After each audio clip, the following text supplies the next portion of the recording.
As you know, human occupations are divided into 3 sectors. First, primary, secondary, and tertiary.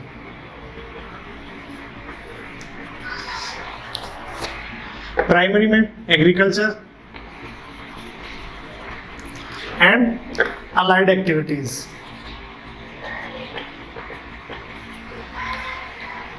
Secondary में manufacturing and construction,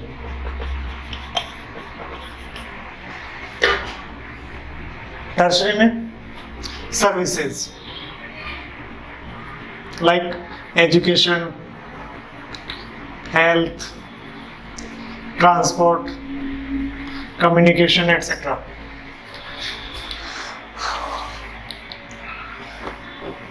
तो देखो manufacturing industries है secondary occupation. क्या होता है manufacturing? देखो manufacturing it is a process in which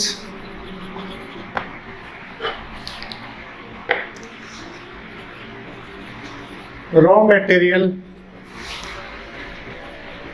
obtained from primary sector is converted into finished products.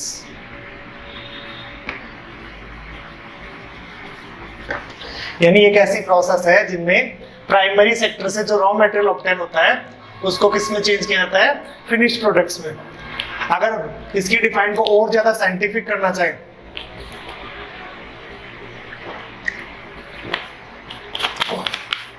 तो कैसे कर सकते हैं? देखो यहां ऐड कर देंगे by using skill and labour.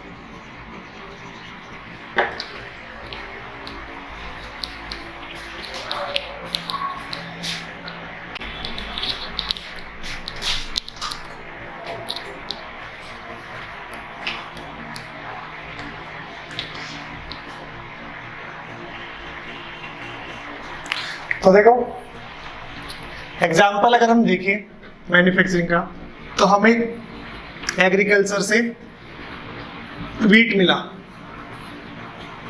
अब वीट को रॉ मटेरियल के रूप में यूज करके फ्लोर बनाया गया और फ्लोर से बिस्किट बनाया गया. ठीक है, तो रॉ मटेरियल क्या यूज हुआ इसमें? वीट और शुगर. कई बार क्या होता है कि सेकेंडरी सेक्टर से मिला हुए प्रोडक्शन को भी रॉ मटेरियल के रूप में यूज किया जा सकता है. ठीक है, तो इन सबको यूज करके क्या बनाया गया? बिस्किट बनाया गया. ठीक है, तो ये क्या हो गया? फिनिश प्रोडक्ट हो गया. आयरन और हमें मिला जमीन से, हाथ से, तो उसको आयरन में चेंज किया गया. ठीक है, या स्टील में चेंज कर दिया गया. तो ये क्या हो गए? फिनिश प्रोडक्ट्स हो गए.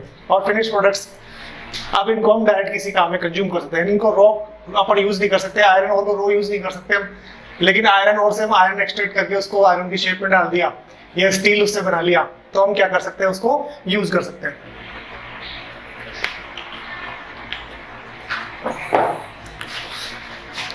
आगे देखो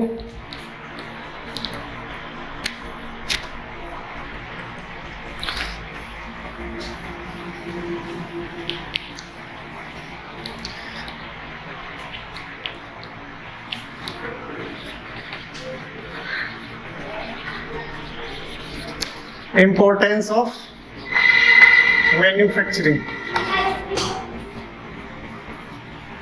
मैन्युफैक्चरिंग के इंपॉर्टेंस क्या होते हैं? तो देखो मैन्युफैक्चरिंग का सबसे पहला इंपॉर्टेंस देखो, इंडिया जैसी एग्रीकल्चर डोमिनेटेड कंट्रीज के अंदर जहां पर मोस्ट ऑफ पॉपुलेशन किसके ऊपर डिपेंड है? एग्रीकल्चर के ऊपर डिपेंड है, और एग्रीकल्चर में प्रोडक्शन क्या है? कम है. ठीक है, तो ऐसी कंट्री के अंदर अगर मैन्युफैक्चरिंग इंडस्ट्रीज अगर बढ़ती है तो क्या होगा? किसके ऊपर से बर्डन कम होगा? यानी लोगों की डिपेंडेंसी जो है ऑन एग्रीकल्चर विल रिड्यूस। यानी अगर मैन्युफैक्चरिंग इंडस्ट्रीज अगर डेवलप होती है तो सीधे सीधे एग्रीकल्चर के ऊपर लोगों की डिपेंडेंसी क्या होगी, कम। आज एग्रीकल्चर में प्रोडक्शन के कंपैरिजन में अगर अपन देखें तो ज्यादा लोग लगे हुए हैं, इट मींस इतने लोगों की एग्रीकल्चर में जरूरत नहीं है। अगर कुछ लोगों को एग्रीकल्चर से हम निकाल भी देते हैं तो ओवरऑल प्रोडक्शन पर कोई खास इफेक्ट नहीं पड़ेगा। तो ऐसे जो एक्स्ट्रा लोग, इसको हिडन अनएम्प्लॉयमेंट कहते हैं, छिपी हुई बेरोजगारी, ऐसे जो एक्स्ट्रा लोग अगर उनको हम मैन्युफैक्चरिंग सेक्टर के अंदर जॉब देंगे तो इससे क्या होगा, एग्रीकल्चर के ऊपर बर्डन कम होगा और अनएम्प्लॉयमेंट की जो प्रॉब्लम है देश की वो भी दूर होगी।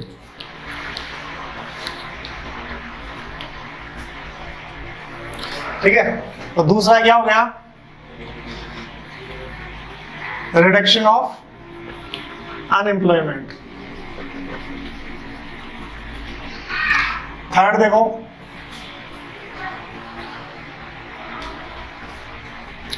अगर गुड्स और सर्विस का प्रोडक्शन होगा, अगर प्रोडक्शन इंक्रीज होता है तो क्या होगा, हम उसको एक्सपोर्ट करेंगे और एक्सपोर्ट से क्या होगा, फॉरेन एक्सचेंज जो है वो स्टोर होगी, फॉरेन एक्सचेंज का स्टोर है वो बढ़ेगा। यानी जब हमारे कंट्री में इंडस्ट्रियल प्रोडक्शन बढ़ेगा तो हम लोग क्या करेंगे, अदर कंट्रीज को बेचेंगे तो एक्सपोर्ट करेंगे, और एक्सपोर्ट करेंगे तो उसका सीधा सीधा इफेक्ट क्या होगा, हमारी कंट्री का फॉरेन एक्सचेंज का स्टॉक है वो बढ़ेगा। फिर देखो, जब मैन्युफैक्चरिंग की प्रोसेस होती है तो उसमें क्या होता है, value of raw material increases in process of manufacturing। यानी रॉ मटेरियल की वैल्यू बढ़ती है मैन्युफैक्चरिंग की प्रोसेस में। कैसे बढ़ती है, देखो, आज आप 5 रुपीज का बिस्किट लाते हैं, ठीक है, 5 रुपीज के बिस्किट में कितना वेट आता है, 70 या 80 ग्राम, मानो 80 ग्राम बिस्किट आता है। और उन 80 ग्राम बिस्किट के अंदर क्या होता है, शुगर होती है, ठीक है, लगभग 20 ग्राम। और ये मान के चलो कि 5 ग्राम ग्लूकोज है, तो 80 ग्राम में कितना हो गया, और बचा हुआ जो 45 ग्राम है वो व्हीट है। ये 3 चीज हो गई। तो देखो, शुगर का अगर मैं 20 ग्राम का अगर प्राइस लगाता हूँ, ठीक है, तो कितना रुपए हो गया, वैसे देखा जाए तो 40 रुपीज के जिसके हिसाब से लगाऊं तो 20 ग्राम शुगर का जो है मैक्सिमम 1 रुपए प्राइस। 45 ग्राम जो आटा है उसकी प्राइस मैक्सिमम 50 पैसे मैक्सिमम। 5 ग्राम ग्लूकोज की प्राइस मैक्सिमम 50 पैसे। कितने रुपीज हो गए, 2 रुपीज। मिल रहा कितने में अपने को, 5 रुपीज। तो इसकी वैल्यू क्या हुई, इंक्रीज हुई मैन्युफैक्चरिंग की प्रोसेस के अंदर।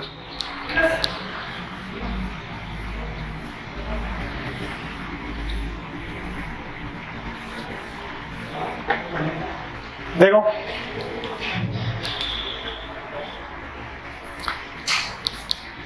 अब देखो, एग्रीकल्चर और इंडस्ट्री दोनों एक दूसरे के साथ चलते हैं। एक दूसरे के साथ कैसे चलते हैं, एग्रीकल्चर क्या करती है, इंडस्ट्रीज को रॉ मटेरियल प्रोवाइड कराती है, ठीक है, और इंडस्ट्री क्या करते हैं, एग्रीकल्चर को बूस्ट करते हैं। क्यों, क्योंकि अगर इंडस्ट्रियल डिमांड होगी तो एग्रीकल्चर प्रोडक्ट्स की भी डिमांड होगी रॉ मटेरियल के लिए, और एग्रीकल्चर फील्ड के अंदर जो वर्कर्स हैं वो प्रोडक्शन के लिए इनकरेज होंगे। दूसरा, एग्रीकल्चर इक्विपमेंट्स होते हैं, जैसे मशीन्स है, प्लॉज है, सीड्स है, फर्टिलाइजर्स है, उन सब के लिए फार्मर्स डायरेक्टली किन के ऊपर डिपेंड रहते हैं, इंडस्ट्रीज के ऊपर डिपेंड रहते हैं। जैसे बहुत सारी नीड्स होती है, देखो, फर्टिलाइजर्स की नीड होगी, पाइप्स चाहिए उनको, स्प्रिंकलर्स चाहिए, मोटर्स चाहिए, सीड्स चाहिए, टूल्स चाहिए। तो ये सब तो कौन बनाएगा, इंडस्ट्री। अब इंडस्ट्रीज को रॉ मटेरियल चाहिए, कैसे चाहिए रॉ मटेरियल? देखो इंडस्ट्रीज को, कॉटन इंडस्ट्री को कॉटन चाहिए, शुगर इंडस्ट्री को शुगर केन चाहिए, ठीक है, फूड प्रोसेसिंग इंडस्ट्रीज को pulses, food oils, wheat, grains वगैरह, ये सब चाहिए। तो एग्रीकल्चर और इंडस्ट्रीज सेक्टर दोनों एक दूसरे के कॉम्प्लीमेंट्री है, यानी एक दूसरे के हेल्प करते हैं, एक दूसरे के ऊपर डिपेंड है। अब देखो नेक्स्ट,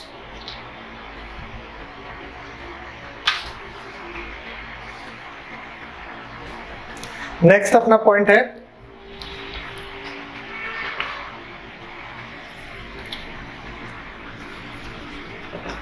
एग्रीकल्चर एंड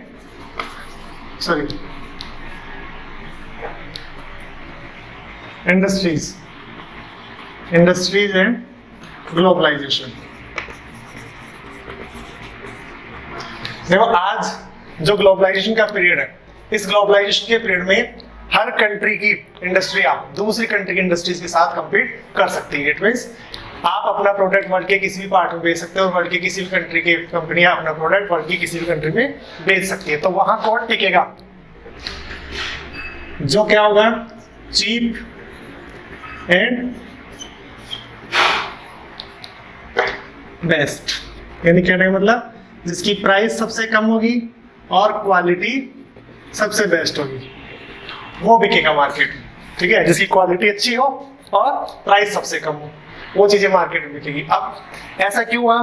क्योंकि कस्टमर्स के पास चॉइस आ गई, मार्केट में चॉइस आ गई। आज एक अगर शॉप भी लेने जाते हैं हम, एक सिंगल शॉप की भी बात करूं तो हमें मार्केट में 20 से 30 टाइप्स के आपको शॉप्स मिल जाएंगे, जिनमें आप चूज करोगे, जो आपको अच्छा लगेगा वो खरीदोगे। आप बाउंड नहीं हो कि आपको यही खरीदना है, आपको जो अच्छा लगेगा वो वाला प्रोडक्ट आप खरीदेंगे। ठीक है, आज आप चाय लेने जाते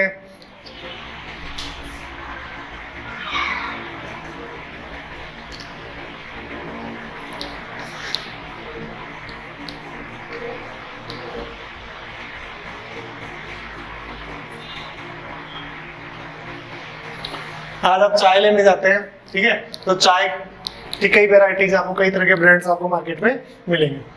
ठीक है, तो देखो इसलिए किसी भी कंट्री की इंडस्ट्रीज के लिए, मैन्युफैक्चरिंग इंडस्ट्रीज के लिए क्या जरूरी है कि वो अपनी प्रोडक्शन टेक्निक्स को क्या करे, इंप्रूव करे। किसको इंप्रूव करे?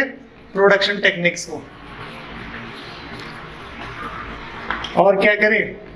प्रोडक्शन की कॉस्ट को मिनिमम करने की कोशिश करे। प्रोडक्शन की कॉस्ट को तो मिनिमम करने की कोशिश करें और प्रोडक्शन की टेक्निक्स को इंप्रूव करें। ठीक है, और क्वालिटी को मेंटेन रखें। इसका क्या इफेक्ट होगा?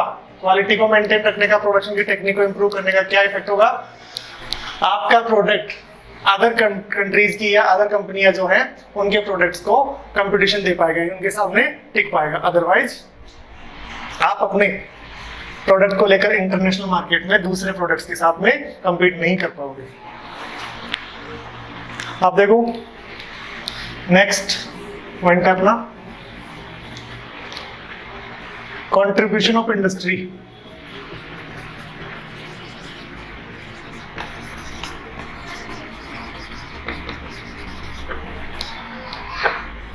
To national economy.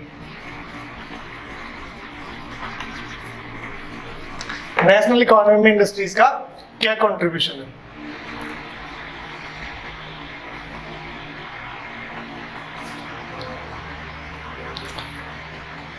आप देखो इंडस्ट्रीज का जो हमारी जीडीपी में कंट्रीब्यूशन है वो कितना है? 27%। इसमें 10% आता है माइनिंग, ठीक है, और क्या बोलते हैं इसको, क्वेरिंग, इलेक्ट्रिसिटी बनाना, ये सब। बचा हुआ 17% ये आता है मैन्युफैक्चरिंग में। यानी प्योरली अगर देखा जाए तो मैन्युफैक्चरिंग इंडस्ट्रीज इंडिया की जीडीपी में 17% कंट्रीब्यूशन करती है। अब कई बच्चों को ये दिमाग में आ रहा होगा कि व्हाट इज जीडीपी। जीडीपी क्या होती है? देखो जीडीपी की फुल फॉर्म है gross domestic product. Gross domestic product मतलब ग्रॉस मतलब होता है टोटल, ठीक है। किसी पर्टिकुलर ईयर में किसी एक सेक्टर में, ठीक है, या कंप्लीट मान ले किसी भी पर्टिकुलर ईयर में एक कंट्री में प्रोडक्शन के सारे सेक्टर से होने वाले प्रोडक्शन की टोटल मॉनेटरी वैल्यू, यानी कहने का मतलब किसी एक कंट्री में एक साल में टोटल प्रोडक्शन कितना हुआ उसकी मनी में वैल्यू निकाले। फिर पता चले किसी कंट्री में 1 लाख करोड़ का प्रोडक्शन हुआ है तो 1 लाख करोड़ उसकी जीडीपी भी उस साल की। समझ में आया? तो देखो अब ये जीडीपी बनती कैसे है, इसमें एग्रीकल्चर भी अपना कंट्रीब्यूशन देगी, इंडस्ट्रीज भी अपना कंट्रीब्यूशन देगी, सर्विसेज भी अपना कंट्रीब्यूशन देगी। तो इस जीडीपी के अंदर मैन्युफैक्चरिंग अपना कितना परसेंट कंट्रीब्यूशन देती है? 17% कंट्रीब्यूशन देती है। अब देखो, लेकिन अब देखो इंडिया के अंदर ये परसेंटेज कम है, जो 27% है ये परसेंटेज क्या है? कम है। तो देखो जो ईस्ट एशियन कंट्री है जापान वगैरह और वहां पर ये 25 से 35% तक है। जो हमारे 17% तक है, जो हमारे 17% है वो ईस्ट एशियन कंट्रीज में इन इंडस्ट्रियों का कंट्रीब्यूशन 25 से 35% तक है, यानी हम उनसे काफी पीछे हैं। और देखो मैन्युफैक्चरिंग इंडस्ट्रीज में अगर हम पिछले कुछ टाइम से ग्रोथ रेट देखें तो एवरेज ग्रोथ रेट कितनी रही है? एवरेज ग्रोथ रेट रही है 7% एनुअल, यानी पिछले साल के कंपैरिजन में अगले साल में 7% ज्यादा बढ़ती है अपनी मैन्युफैक्चरिंग इंडस्ट्री।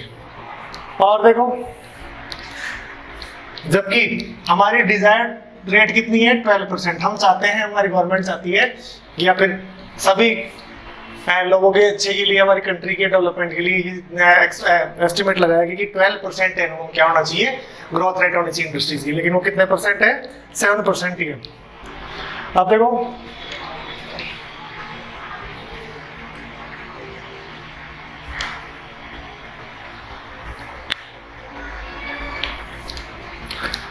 अपनी जो इंडस्ट्रीज है उनकी ग्रोथ रेट को बढ़ाने के लिए एक इंस्टीट्यूशन बनाया गया। उस इंस्टीट्यूशन का नाम था manufacturing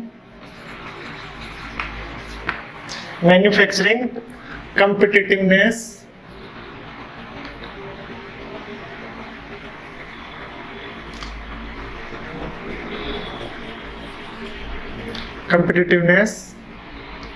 council, manufacturing competitiveness council, sorry national हो जाएगा। तो इसकी फुल फॉर्म क्या होगी? NMCC, national manufacturing competitiveness council, ठीक है। इसको किसके लिए बनाया गया? इसको हमारी कंट्री में मैन्युफैक्चरिंग सेक्टर की ग्रोथ रेट को बूस्ट करने के लिए, यानी हमारी ग्रोथ रेट जो है मैन्युफैक्चरिंग की वो कैसे बूस्ट हो, इस चीज के लिए इसको आगे स्थापित किया गया और उसको ये टास्क सौंपा गया।